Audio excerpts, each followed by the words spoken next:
Seems as though Lincoln Riley was having the same thoughts about one Dorian Singer that I was having watching him catch passes against USC this past season. Like, this guy's pretty good. He would look good in the garnet and gold, and certainly going forward for USC. And lo and behold, he enters the transfer portal and gotta say Cardinal and gold. Cardinal and gold. You will get in trouble with a USC fan base. Now, as Florida soon as State. I said that, Matt, I figured, okay, I'm probably mixing up. And hey, for our USC fans here on the Voice of College Football, like, they would be upset with me if I just let that one slide. Like, I have to defend the honor of the Cardinal and gold. I should be corrected on that. So I often make the statement, whether it be on here on this channel or other channels, we are in the place and position where we don't allow people to just spew out incorrect information. We jump on everyone who sends out any type of misinformation. So I am not above that, not whatsoever. So I want to be corrected and am corrected by the great Matt Zemek right here on USC Live. We would not want to mix up USC and Florida State, not at all. So we appreciate everybody being here for a 34th edition with USC headed toward the Cotton Bowl, of course, with Tulane. And I speak of one again, Dorian Singer, wide receiver transfer coming in from Arizona. Matt, how you doing tonight? I mean, Dorian Singer has USC fans singing those Christmas carols. It is a joyous time here in USC land with that news, because boom, you get your Jordan Addison replacement right away. Like that, he's going to fill that role. And you can just imagine Caleb Williams and Dorian Singer hooking up regularly throughout the 2023 season, a parting gift to the rest of the Pac-12 before USC moseys on over to the Big Ten in 2024. So good luck handling that particular pitch catch combination. So like USC's receivers, like that was the strongest position group of the team. I mean, Caleb Williams, is less a position group. He's just basically a one-man wrecking crew. But in terms of like having a lot of good players in one position group, wide receiver was easily the strength of the USC roster this season. And now you just plug in Dorian Singer to fill in for Jordan Addison. Just an absolutely outstanding addition that is going to provide maximum dividends for USC, assuming Singer is healthy. So just an absolutely spectacular get by Lincoln Riley in the portal, and it's a great start to this final week before Christmas. Absolutely. And it was only, let's say, about 48 to 72 hours ago that USC became, an even greater nemesis of one Jed Fish, because they took a defensive lineman in Kion Bars from Arizona, a very productive player. Statistically had a better season in 2021, but certainly for a much improved Arizona defense, was their mainstay as their strongest and certainly most competent interior lineman. So as you have preached here, Matt, this team is prolific when it comes to some of those the skill players on both sides of the ball, but particularly on offense. Let's bulk up and provide depth and strength along those offensive and defensive fronts, and Kion Bars would be the latest addition there. Absolutely. And, in terms, we have the early signing period coming up, and USC is getting a few, 3-star players on the offensive and defensive fronts. And of course, we're all waiting for the 5-star offensive lineman. And I briefly alluded to this on last week's show here at the Voice of College Football, that when we get into the early signing period, it is really, about being able to get 5-star linemen.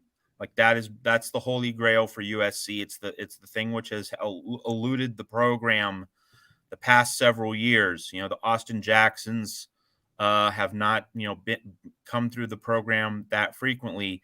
That's what the fan base is really coveting. But in the meantime, you have the portal, and you can continue to get these quality pieces at other positions. And, again, USC fans are so thankful for Lincoln Riley for a whole array of reasons, understanding how to call plays, understanding how to design an offense, understanding how to create accountability on offense, meaning that, it's not just about catching the ball and running with it, but being able to block, being able to pass protect. So many things that Lincoln Riley does for a program, and one of the biggest is he has always understood the transfer portal and its value. I mean, so many coaches are not on top of the portal, haven't really caught on to the significance of making that, a central part of your job description, not something peripheral, not something on the edges, not something that, it's nice if you do it. No, Lincoln Riley understands how essential this is.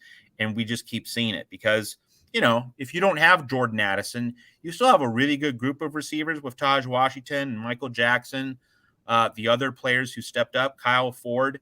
But like Jordan Addison was a game changer. He did provide leadership in the locker room, and he did show the other receivers what was possible. And that's the other thing, that just having Jordan Addison on the field, his gravity, drawing the attention of defenses, that undeniably helped the Taj Washingtons and Kyle Fords and Michael Jacksons become better. And so Dorian Singer, like USC fans saw what he did against the Trojans on October 29th in Tucson, making these elite catches. Sometimes when he was being defended well, they were some of those tip your cap moments where you just say, hey, too good. You racket clap and you just bested us. We threw our best at you, but you were better. Dorian Singer can make those kinds of contested catches, but he's also going to have plenty of situations where he just smokes an opposing secondary, and that's going to draw so much attention. So the number 2, 3, 4 receivers on the field, it's going to open up that many more opportunities for them. And you get Lincoln Riley now designing plays for Dorian Singer. I mean, just, the saliva is just dripping from our mouths here at USC. So, it's not just Lincoln Riley calls plays. It's not just Lincoln Riley's aggressive. It's not just Lincoln Riley knows what to do with talent, but he understands how to acquire talent. He understands how to go into the portal, get, high-end targets, and it's all part of the picture at USC. We talk Trojans football with all of you each and every Monday night with Matt Zemek from Trojans Wire. There you see it on the banner right there. Join Matt as you prepare for USC football at the end of the year here with the Cotton Bowl game against Tulane, and it all goings on concerning the Trojans. And so I'm guessing that Lincoln Riley met with the media probably right after the Cotton Bowl announcement, and maybe one other time since then. Has there been any discussions that you've come across in regards to player interviews or news conferences from Lincoln Riley and just their thoughts about the Tulane game, the Cotton Bowl, that opportunity, and kind of gauging their excitement or lack thereof? Well, I haven't picked up on quotes, but like the main story of these past 2 weeks since the end of the regular season and since the Cotton Bowl matchup was made official is that Lincoln Riley, he's a Texas kid from Muleshoe, Texas. Like, he reveres the Cotton Bowl. Like, it's special to him. It's in his DNA. Growing up as a kid, the Cotton Bowl was still a really big deal in capital letters. And so that Lincoln Riley cares about the game and everything that you've heard from Caleb Williams. Like, he wants to play in this game. This is important. It's USC. It's setting the high standard. It's playing in an elite bowl game. It's carrying momentum into next season.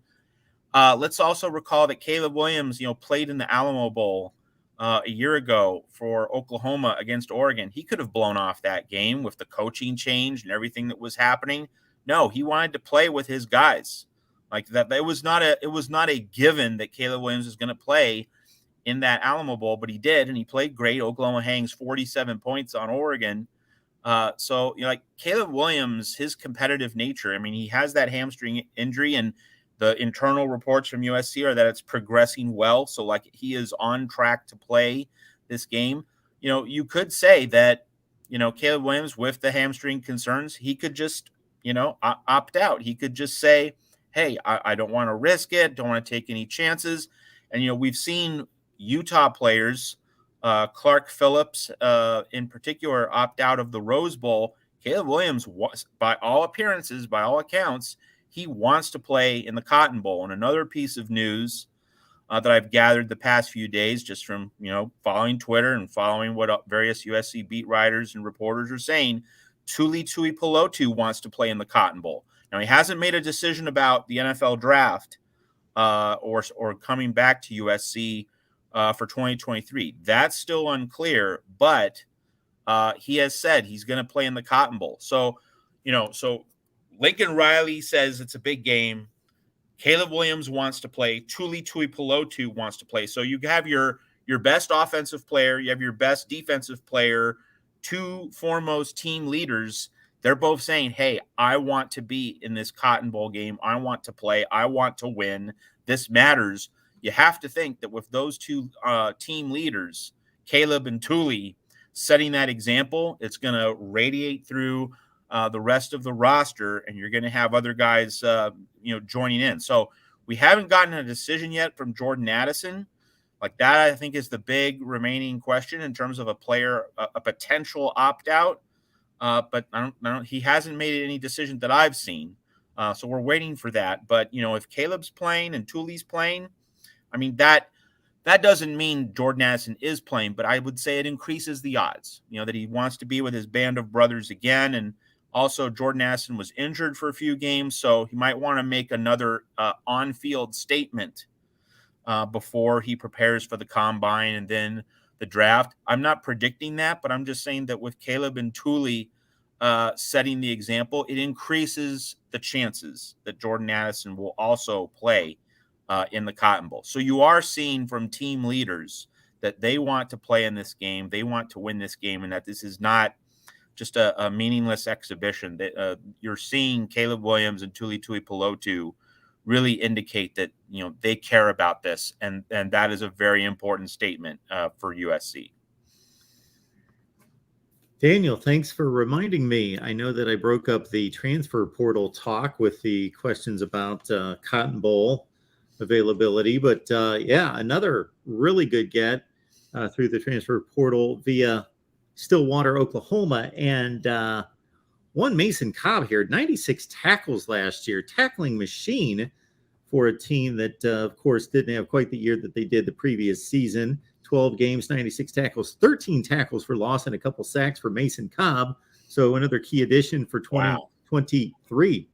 And that's with Shane Lee coming back as well. So that linebacker room is getting stacked, and that linebacker room is getting some depth. So that is an absolutely outstanding turn of events for USC without question. So, anything to build other defensive position groups in particular. Now, of course, linebacker, it's really important. We saw how, Utah was able to throw around Eric Gentry. Our Utah friend Larry Pilgrim noted how Utah's smash mouth approach was way too physical for Eric Gentry. Eric Gentry, he's long, he's lengthy, he's fast, he can cover ground. But in terms of the pounding that a linebacker will take in run support and defending against the run, Gentry was physically overmatched in the Pac-12 championship game. So, getting in Mason Cobb, that should really help with that. But getting these reinforcements at linebacker, which are certainly very important with Mason Cobb now in the fold, it just magnifies that much more. Defensive line, getting some real high-end help there now becomes that much more important. But yeah, Mason Cobb is just a spectacular get. Really fortifies that particular position group with Shane Lee coming back. I mean, that's just huge. And you're going to have Eric Gentry, you're going to have Mason Cobb, and you're going to have Shane Lee all in that linebacker unit next year. Wow. Like that should lower some blood pressure when USC is playing defense in 2023. But defensive line now, like, it just magnifies the need for that even more at USC. Matt Semmix here, everyone, breaking down USC football for us as we do each and every Monday night with all of you, 8 Pacific time. Get back here next week and, bring some folks with you. We want to build the crowd each and every week. Tim Prangley's comment there. Your response, Matt. Yeah, so Nealon's out. So he's done with the injury that he suffered, but You have Justin Dedich. That's a noteworthy point that Tim indirectly references. Tim knows this, that he's going to have Lincoln Riley's going to have Justin Dedich sliding over from right guard to center to spell Brett Nealon. So Justin Dedich now becomes the focal point of that offensive line. And then we're going to see how Josh Henson mixes and matches against Tulane. And we talked about how, Mason Murphy was not ready to go up against Utah. Well, you would certainly hope that he can be ready to go against Tulane and that he can handle whatever matchups come his way. And of course, Steve Helwick of Underdog Dynasty does a great job covering the group of 5 for Underdog Dynasty. And we had him on last week's show to give us a little look into Tulane here at the Voice of College Football. And Steve Helwick said, Tulane's pass rushers, they're not particularly imposing. So you would think that this reshuffled USC offensive line, much like the Arizona game, much like the Cal game as well, it's going to have matchups that it can handle. Now, Utah and Notre Dame, different beast, but Tulane, USC seems to be able to match up well physically, even without Brett Nealon, in the lineup, and also Voorhees. But with Justin Dedich now at center, you're going to have someone who will have to step up. Probably Mason Murphy. Bobby Haskins, of course, is going to be there. One would think at left tackle, so that's the kind of the reshuffled reality of the offensive line. Justin Dedich now at center. As you were running through the front line of linebackers with that trio manning that top line of the depth chart, some people like our guy Rick chiming in with comments about Tackett Curtis. He's in the 2023 class, committed to USC. Will sign in a few days as a top 12 linebacker in the country, top 150 player. Would we really, though, expect Tackett Curtis as a true freshman to have that kind of impact? I know that's an impossible question for you to answer, but, certainly. Well, here's the thing. I mean, with Mason Cobb coming in, and then you have Eric Gentry there, and you have Shane Lee coming back. I mean, you naturally think that those guys are going to be on the field for the bulk of the snaps at the start of the season in September. And so really with Tackett Curtis, it's about, can you have him getting meaningful snaps, and can you have him playing at a high level, a few weeks into the season? Not necessarily week 1, but, can he get things rolling? Can he get really fully integrated into the unit, 3-4 weeks in? I think that would probably be a reasonable target for him, without being, kind of a mixture between ambitious but not unrealistic. I think that might be the place to go. But, week 1, Gentry, Cobb, and Lee, you look at those 3 guys and you think, I want those team leaders on the field for USC. Yes, Daniel Beltran, we need DL now. That is absolutely true. It's line play. Certainly on the recruiting trail as well as the portal. That is so much the focus. If you can figure that out, then you don't have too many other weaknesses here. I'm reviewing comments that have come into the channel via some of our posts that are repurposed videos from the live stream. And, what was a talking point for Matt for a few weeks following the Pac-12 championship game was, of course, the future employment of one Alex Grinch and where that stands. And it seems to be a fan base, Matt, that's divided, but the anti-Alex Grinch base of that fan base seems to be a bit louder.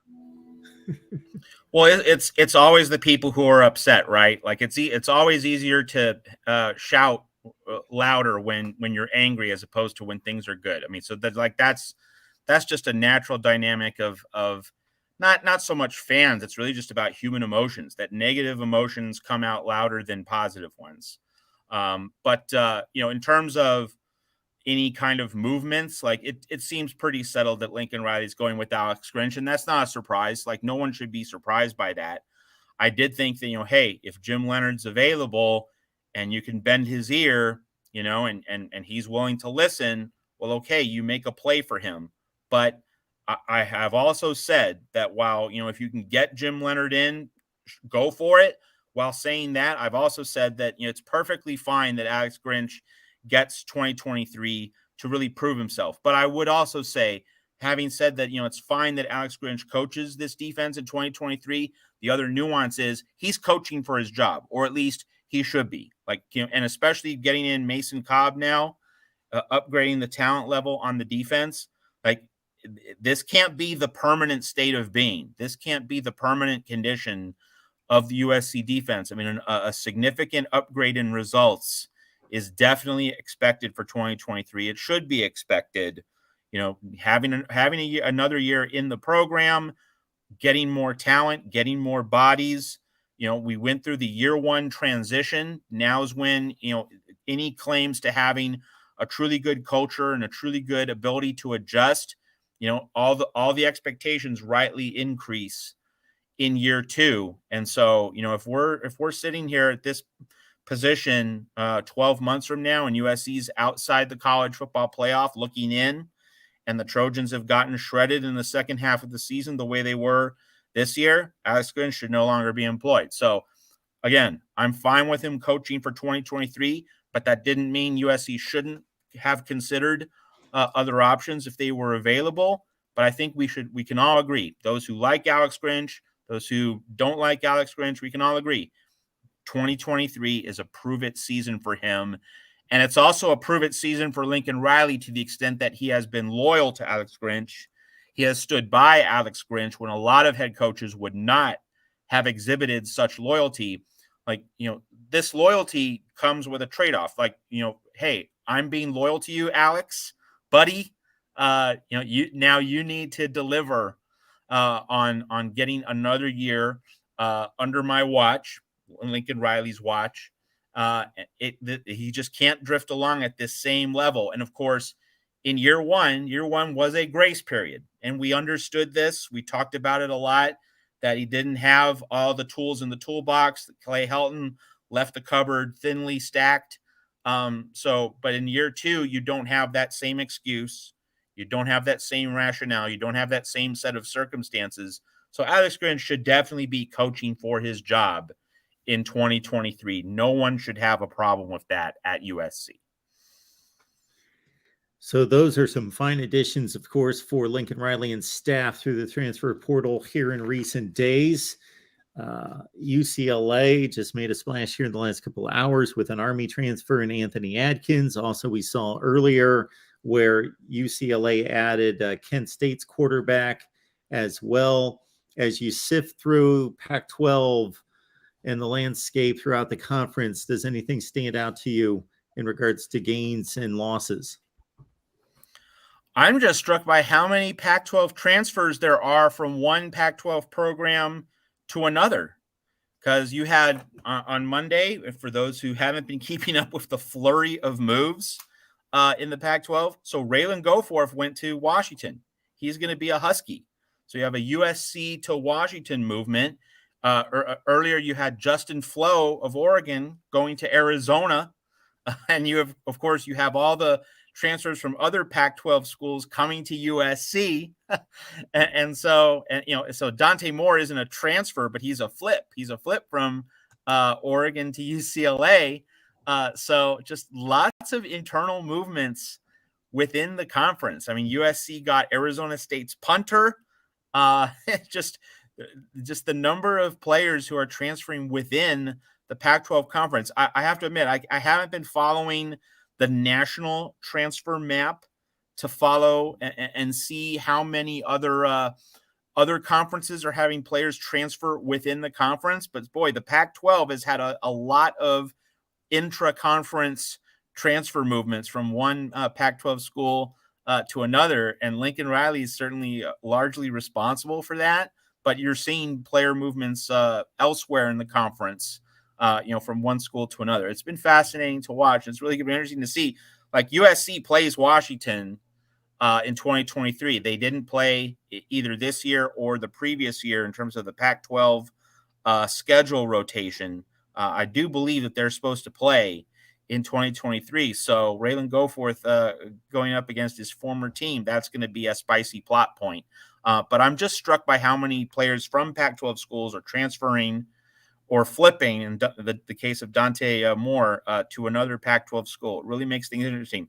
And in terms of the Dante Moore flip from Oregon to UCLA, that raises the question, where is DJ Uiagalelei going to land? Is he still going to go to UCLA? And is he going to say, hey, I can beat out Dante Moore because I'll be the incumbent, or I'll be I'll have seniority with Chip Kelly? Or does he now steer clear of Westwood, and does he look for another option? So that's an interesting plot point. And of course, Oregon State just finished off a 10-win season, and Oregon State does have Childs, Aiden Childs, I believe, is their quarterback, very highly regarded, but he'd be a freshman. So, maybe does DJ Uiagalelei look to Corvallis now? And what are other, quarterback transfer prospects thinking about joining Jonathan Smith in Oregon State, seeing how many other pieces have already been assembled in Corvallis, and they can say, hey, I can be the final piece to the puzzle and help Oregon State push for a spot in the 2023 Pac-12 championship game. Going to be really interesting to see. Like the quarterback dramas in the league have been intense, and now it's official. Bo Nix staying at Oregon for next season. So you have Nix, Penix, and Caleb Williams all staying at their respective schools. Man, the Pac-12 is going to be fun next season. And speaking of which, many consider the final game as a bowl game of a particular season to be the springboard, or in some ways, the first game of the next season. So the Pac-12, of course, as is typical with their ties to the Las Vegas Bowl in particular, and now with the first 2 years of the LA Bowl, for the Pac-12 to be the first Power 5 conference to hit the field and post results during bowl play. And we saw one up and one down for the Pac-12, with Oregon State getting much the better of Florida in a rout at 30-3, and then Washington State going down to Fresno State, a really improved team from their 1-4 start, as Fresno State dusted off the Mountain West and finished at 9-4, defeating Washington State 29-6. So did you gather anything from those two results, Matt? Well, I mean, those two results, I mean, you can say that, there are commentaries on the losing teams, but really, Florida had Anthony Richardson opting out. And as soon as that happened, the cachet, the glamour, the sex appeal of the Vegas Bowl just went out the room. It was as though a bunch of showgirls left the room along with Anthony Richardson. That was a Vegas dud as soon as Anthony Richardson said, no mas, I'm out of here. And it proved true, because Florida's backup quarterback just had nothing to offer. It became pretty clear. So that's not really a commentary on Florida when a star quarterback opts out. And similar in the Jimmy Kimmel LA Bowl, Washington State lost its two coordinators in the week leading up to the game. Eric Morris leaving as Washington State's offensive coordinator, and Kenny Dillingham grabbed Washington State's defensive coordinator to bring down to Arizona State. So, when you lose both coordinators right before a bowl game, just the timing of that is rotten. You could say that Washington State, lost to Central Michigan in the Sun Bowl 1 year ago, so that even without your coordinators, well, you really need to put up a good showing. And I get it, and I understand that, but losing two coordinators right before a bowl game like that, it just, to me, that really takes some of the starch out of any kind of arguments or measuring sticks or, any of the other sports bar water cooler debates you want to have, because that's just not normal game preparation. You're not dealing with your full brain trust. You're not dealing with your full capacity to prepare a legitimate game plan for your bowl game. So, I understand, that if people are bagging on Washington State, like, I get it. Like, you need to be better than you were against Fresno State, but losing two coordinators right before the game, to me, that just, it's hard to really say, oh, this proves something about the Cougars. Oh, this proves something about Fresno State. And sometimes, circumstances are such that, there's just no real proving ground to find. I had no rooting interest in either game, but as it pertains to the Las Vegas Bowl, part of me is just glad that Oregon State just clearly took care of business, because even though once we knew that there were significant opt-outs for Florida, now the numbers were like 20, 25, but the impactful numbers were more like 5 or 6 for Florida in regards to a number of players on both sides of the ball, but more in the 5 or 6 range. And had Oregon State won that game by 1 score, then we certainly would have heard a number of narratives about, well, obviously, if those guys would have played, then Oregon State would have lost, Florida would have won the game, and here we are comparing the SEC and the Pac-12 and, different seedings that we discussed here a few weeks ago and all of that. But with Oregon State taking care of business in dominant fashion, I just think it underlines or gives more credibility to a 10th win and a bowl win against Florida rather than just squeaking by an undermanned Florida team. No question. And I mean, it just, Jonathan Smith now has a recruiting tool, right? Yep. Like, I smoked the Florida Gators. I smoked an SEC team, nearly shut them out, beat them by 27 points, physically dominated them. So like, that is definitely something he can tout. And one thing to kind of say as kind of a tangent, but it's related to this, is that, we haven't had a Pac-12 SEC bowl tie-in for a long time. And it's really great to finally have these two conferences, because like, that was the one big major conference bowl tie-in that had never existed.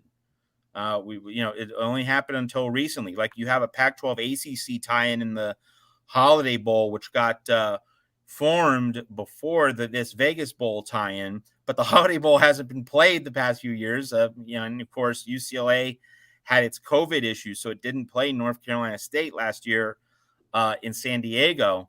So, we finally get a Pac-12 SEC bowl tie-in. And now that we do, like, the coaches of these Pac-12 teams, when they go up against the SEC in a bowl game, like, that bowl game is going to become meaningful, because they know that there's recruiting value to be found in beating an SEC team, especially Florida, one of the bigger brand names in the conference. Like, it's different than beating Kentucky.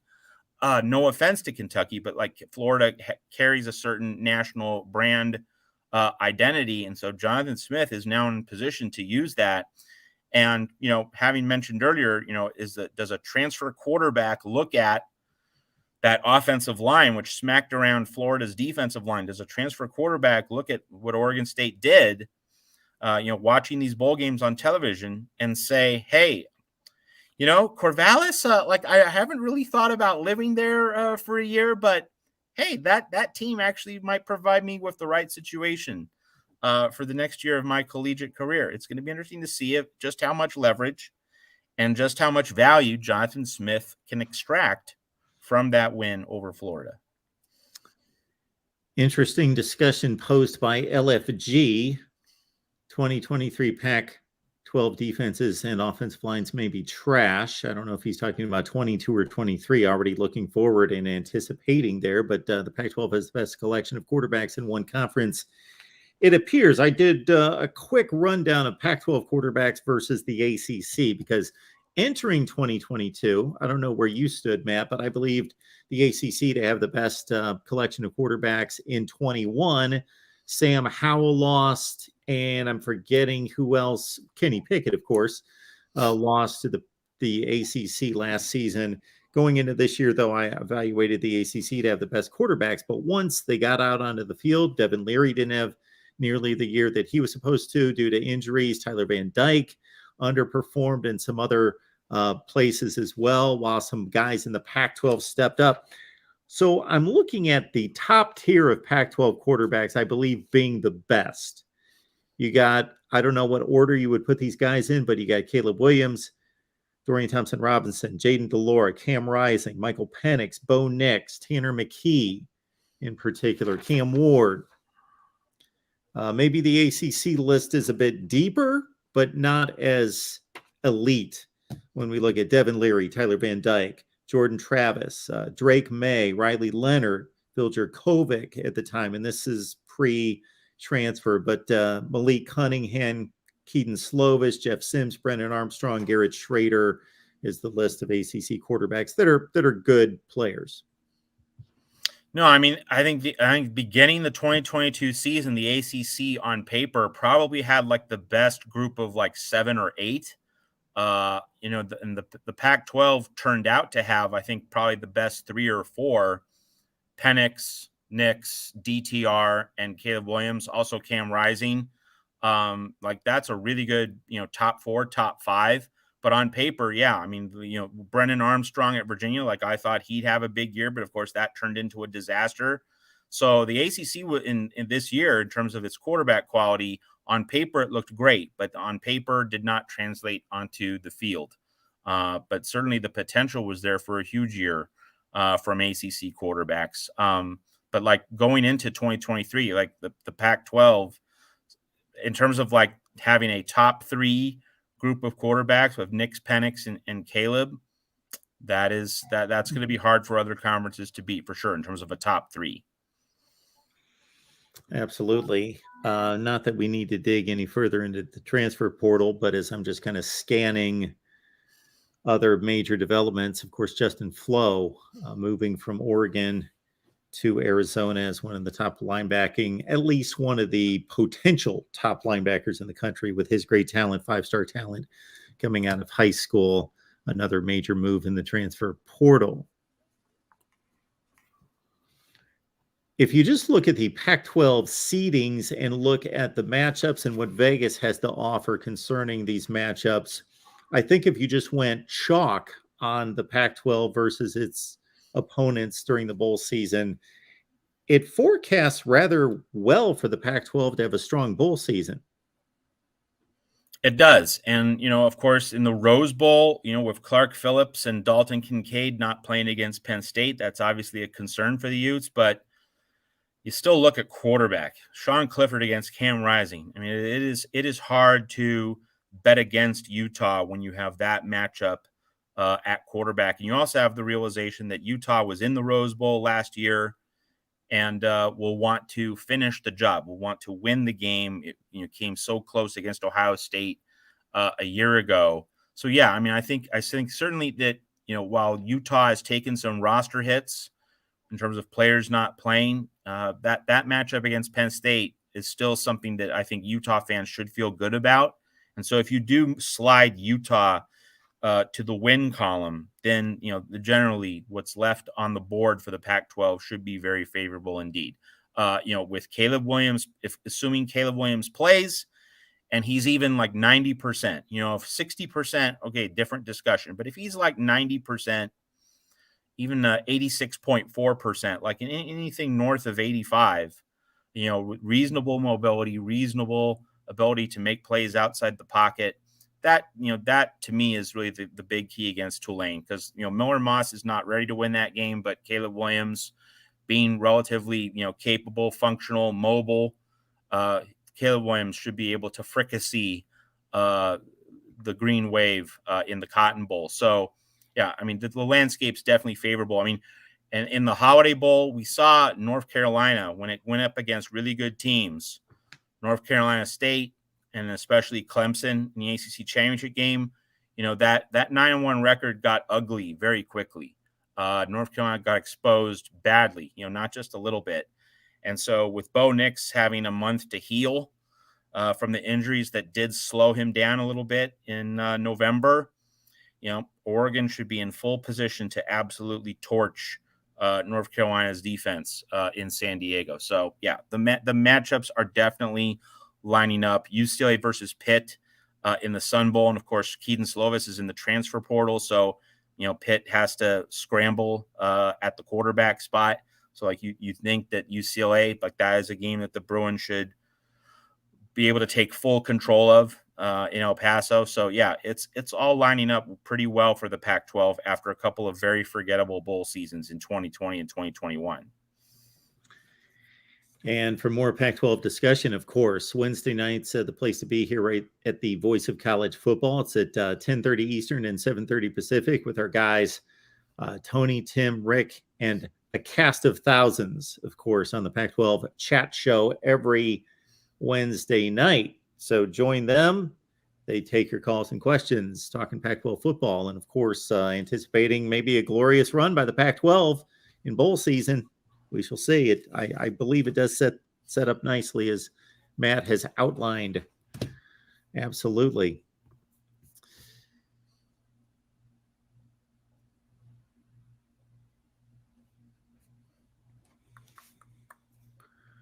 All right. In terms of Trojans Wire, what do we have lined up there? Anything in particular that people should be looking out for? Well, it's the Christmas season, it's bowl season, and it's also tracker season. So we have the early signing period on Wednesday, and so and we're not unique, we're not innovative here. Like, I don't want to suggest that like Trojans Wire is doing something that no one else is doing. There are times when I will write something or I'll have an angle that no one else does, but this is not one of those times. But like, you just want to follow our transfer trackers. Like, we have a national transfer tracker, we have a USC transfer tracker, we have a Pac-12 transfer tracker, and we're gonna have a commitment tracker. So like all of those things are going to be prominent on our website on Wednesday, and obviously updating them. So like, you want to check in, every week, just to see if there's any new movement, new faces. So it's tracker season this week at Trojans Wire. And then, of course, after Christmas Day, after the 25th, we get into the 12 days of Christmas. Part of the 12 days of Christmas at Trojans Wire will be just giving you something on the Cotton Bowl and on Tulane each day leading up to kickoff on January 2nd. So it's going to be a mix of looking at Tulane and looking at Tulane's game against UCF, the AAC championship game, so that we go inside and just tell you what this Tulane team is all about, but also talking about the history and the heritage of the Cotton Bowl and why it's special.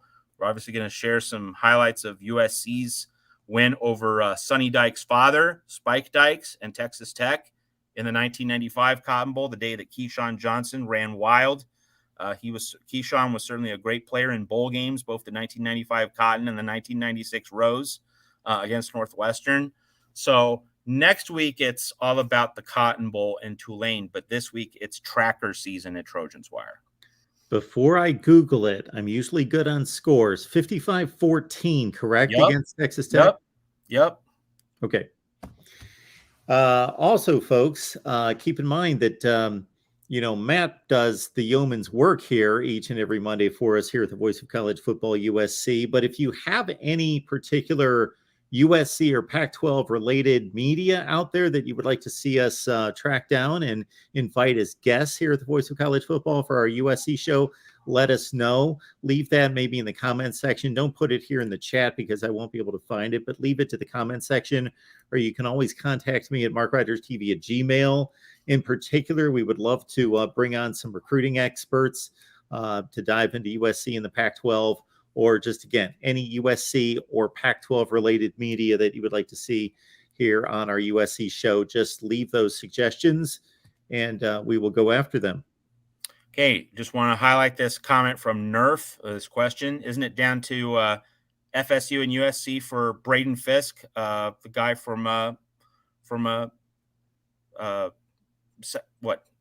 Western Michigan? Yeah. Could be. So, but like, USC's in the top two for a couple of different prospects. There's a Tulsa offensive tackle, and that's down to USC and Auburn. So it's just notable, Nerf, that USC's in like the final two for a couple of really big high-end prospects along the offensive and defensive line. So, you'd obviously love it if USC can go 2 for 2. But at least get one of two. The USC doesn't want to get shut out. It's like, you're not going to get everybody, but you at least need to get some. So that is part of the emerging reality for USC as it pursues some prospects in the portal. This always fascinates me because here we have a situation where Braden Fisk was not a highly touted player coming out of high school. Just looked up his numbers, as you can imagine. He went to Western Michigan, was a top 1,600 player, 67th at his position, but he goes to Western Michigan. Certainly no shame in that, still playing big time college football. And he has just forged a tremendous career for himself and has really been productive. And therefore, here he is 4 years later, and he has the likes of these kind of programs going after him to finish off his career. So, absolutely. And it's notable that, USC is going to be in the Big Ten before too long. And so, it's just going to be fascinating in this next year when players are considering transferring to USC, players who have more than 1 year of eligibility.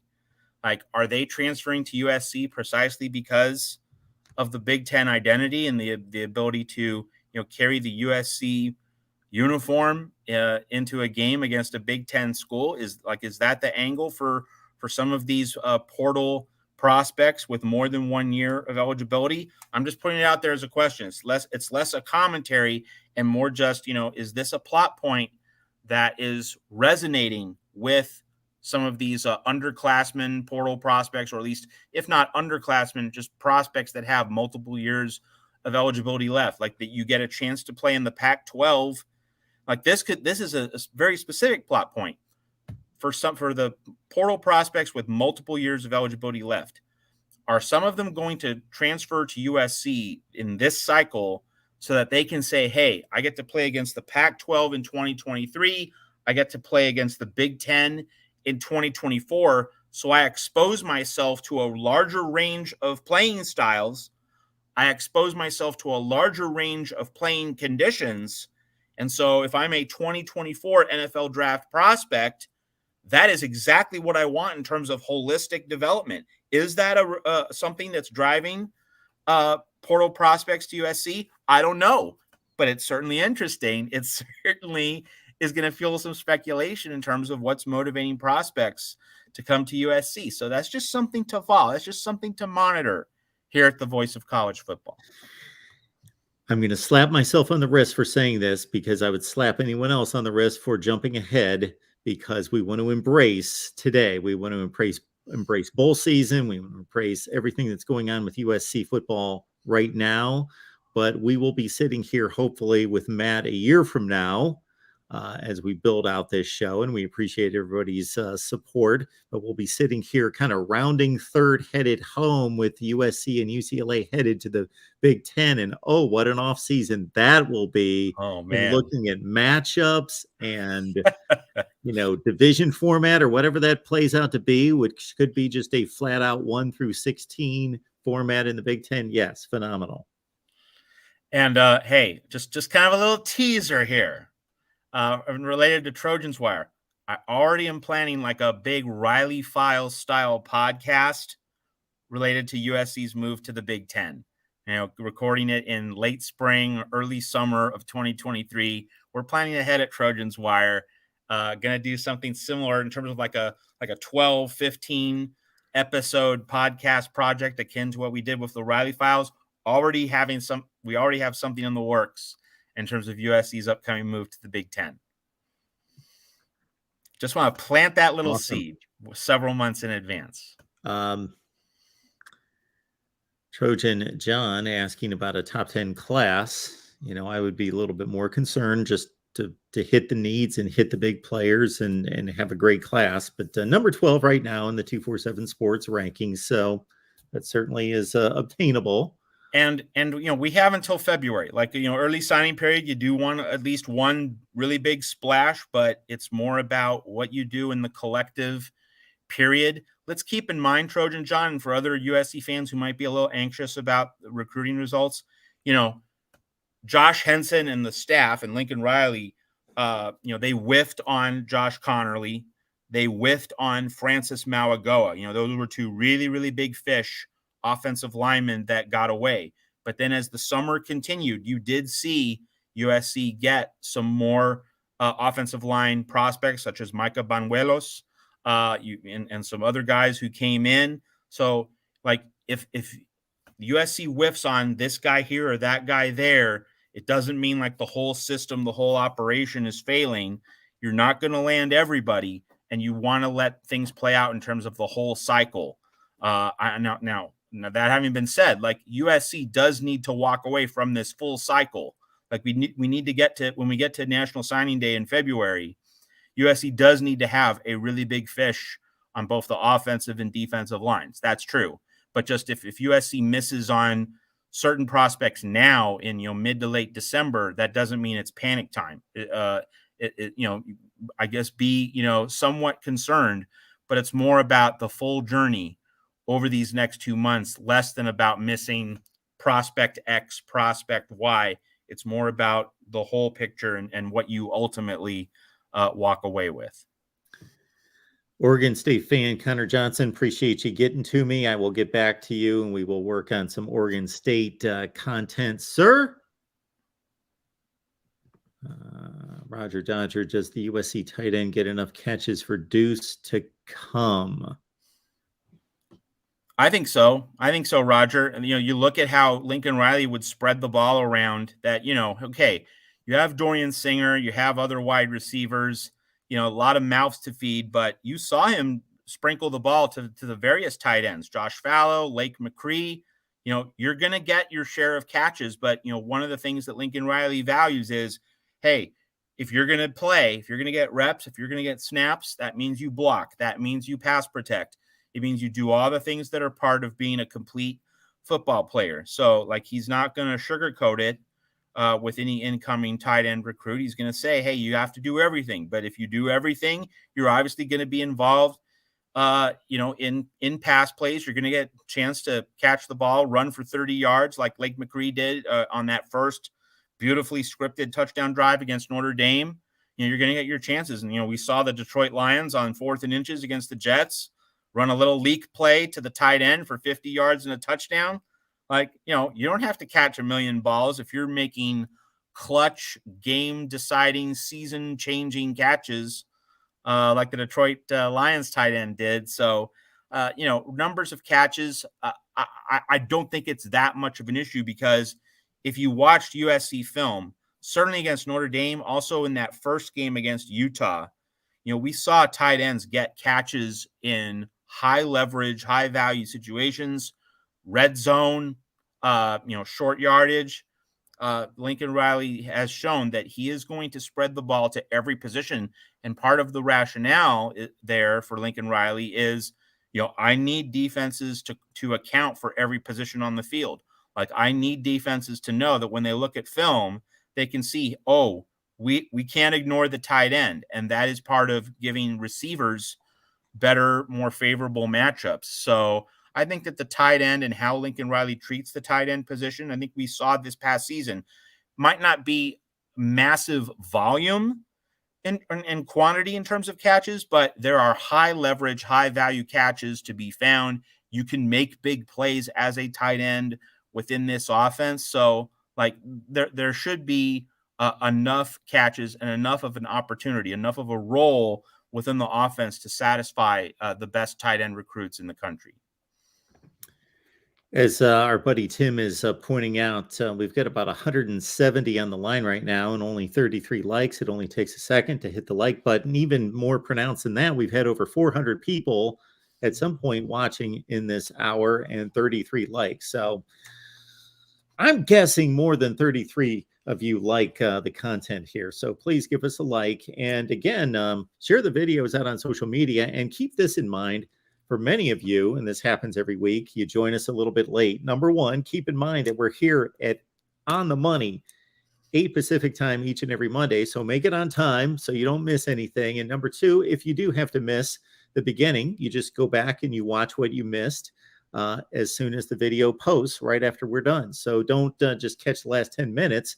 Go back and watch what you missed, or better yet, make it on time next week and bring some friends with you here at the Voice of College Football.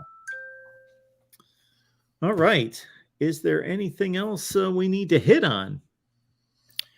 I mean, the transfer portal is just flying today. Like, there are just so many stories that we had to keep track of at Trojans Wire. I mean, also, forget about just USC. We also had Drew Pine coming to Arizona State. You had, various other player movements. Like, the revolving door is just spinning, and it's on overdrive, and just, keeping track of the player movement. So obviously, next week here at the Voice of College Football, it's going to be mostly about previewing the Cotton Bowl because it'll be the last Monday before the Cotton Bowl kickoff. But obviously, a lot of other transfer portal movements and early signing period notes to keep track of. So like that's certainly going to be our focus for the next few days. So just keeping track of the movements. That's going to be my job this week, along with my staff here at Trojans Wire. So just gonna keep updating and refreshing the trackers and getting out the player profiles and for both portal entrants and also new prospects on the recruiting trail. So lots going on this week for sure. I hear you, Matt, because as soon as we get done here, I'm going to have to post quick profile videos on a Miami transfer and a Florida State transfer for those channels. Going to get on those. It's like a student cramming for an exam. You're just flipping through the book, and just looking at all the pages and trying to absorb all the knowledge. And it's like cramming for an exam. I made the decision early in the process. I am not going to try to chase every visit, so-and-so is visiting X, Y, and Z, and they just entered the transfer portal. I was going to wait until everybody lands. And then once they land, okay, here comes the content. We'll do the analysis. I'm not going and that's what the off season is for after all the bowl games are played. Absolutely. Great stuff. Yeah. All right, Matt, as always, appreciate you being here. And as Tim is pointing out right there, he just dropped the link to Trojans Wire there in the chat. So track all of Matt's work right there, first and foremost. Also, you see on the bottom ticker, Matt's podcast. It's Get Off My Pylon. A look at the Pac-12 in particular, also the Mountain West sprinkled in. Okay, just want to say, so I have a lot of things to just tick off, in terms of boxes to check before we close up shop here. First off, Mark Rogers, thank you for making 2022 a fantastic year, and I wish you and your family a very Merry Christmas. You have been a gift to me and to Trojans Wire, so I really want to thank you profoundly for all that you do for my website and giving me this opportunity to talk USC football every week. It's a real gift. God bless you and yours.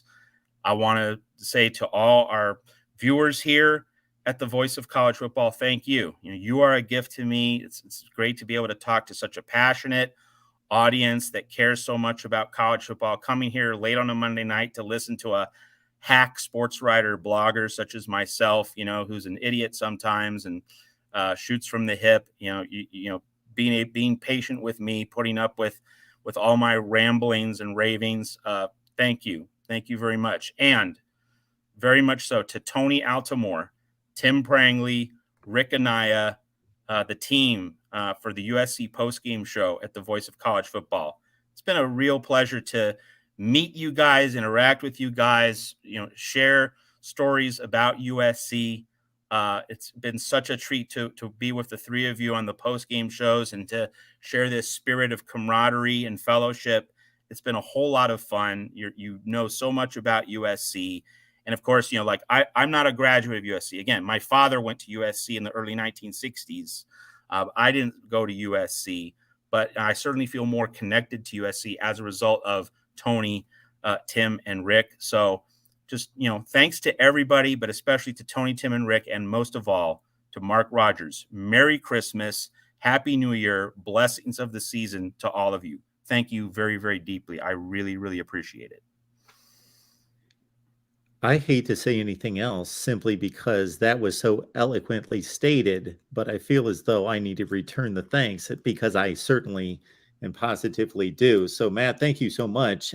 You terming yourself as a hack, I don't know what in the world kind of category I would place myself in comparison. So thank you so much for the insight, the knowledge, the information, the passion.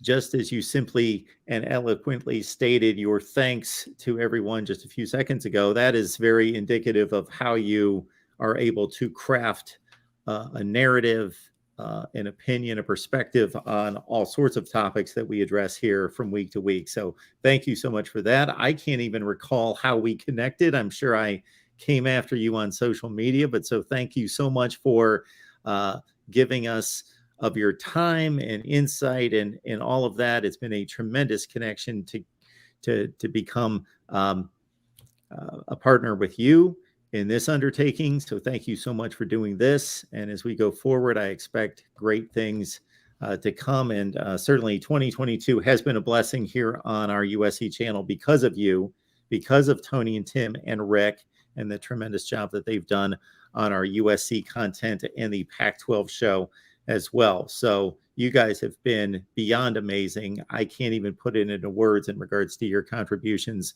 and what they have meant to what we endeavor to do here at the Voice of College Football. It's good people coming together. Like you're a mensch, Tony, Tim, and Rick, all just salt of the earth people. And, just this is community. This is positive community. This is a good thing. I mean, obviously, we're here to talk about USC football and share some knowledge, get into some sports bar style debates. But, beyond that, what's special about this is the community that, a couple hundred people stay up late on a Monday night in the middle of December. Like that's special. Like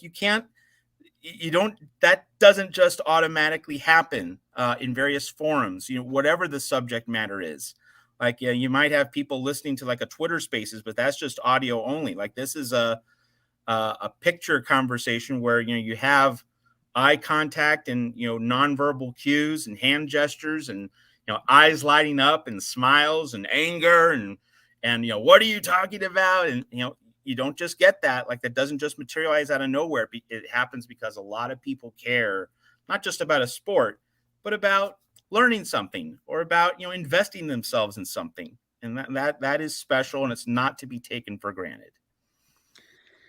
I make the comment from time to time, and I hope I don't come across in a bad way, but it's just the truth that I am very picky about the content that I take in from a sports standpoint, because I just feel there are a few places where I can go and really learn or hear something that's either something I didn't know or is truly insightful. But each and every week that we get together, Matt, and for the times that you have supplemented our channel in other ways, I always learn from your knowledge, whether that's historically or just your perspective on a particular topic within the realm of college football. So thank you so much for all that you do. And the same to you. Merry Christmas. Merry Christmas, everyone. We appreciate you being here. We'll be back next Monday. So bring it on back and bring some friends with you. Because if you enjoy the content, and as Matt has so well stated, the community, then others will as well. So we'll see you next time.